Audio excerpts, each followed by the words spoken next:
And in Turkey, Ukrainian President Volodymyr Zelenskyy arrived for peace talks with Russia. His counterpart, Russian President Vladimir Putin, was a no-show.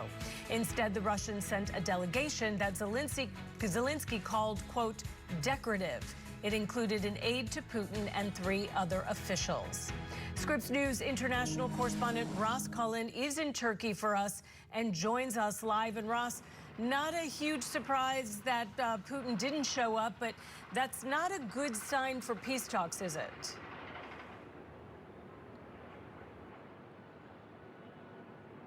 No, it's not. In fact, those peace talks between Russia and Ukraine, which have been much anticipated because it'd be the first time that they have had direct face-to-face conversation since 2022, those talks still yet to get underway. We do know that the Ukrainian President Volodymyr Zelenskyy has described the delegation sent by Moscow as purely decorative, as purely theatrical. Moscow has also said that President Zelenskyy is pathetic and a clown. So a war of words breaking out before the conversations can get underway.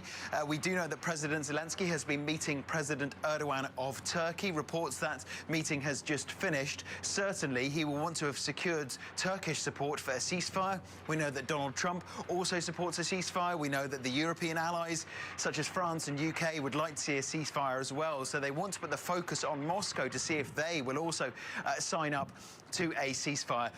We know that the U.S. representative will be coming on Friday. A possibility as well that the president might come here to Istanbul, to Turkey's largest city. Let's listen in now to a little bit more of what President Trump has had to say.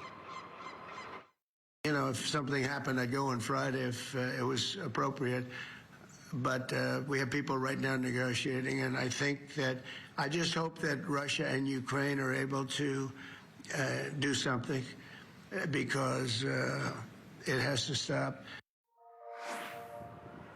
So the whole situation is very fast moving, because we know that President Putin said he wouldn't come. He may still come tomorrow. Donald Trump didn't come on Thursday. He might come tomorrow. One thing is for certain is that Marco Rubio, the Secretary of State, Steve Witkoff, the Middle East envoy, and Keith Kellogg, the Russia-Ukraine envoy, all of those men will be here in Istanbul tomorrow.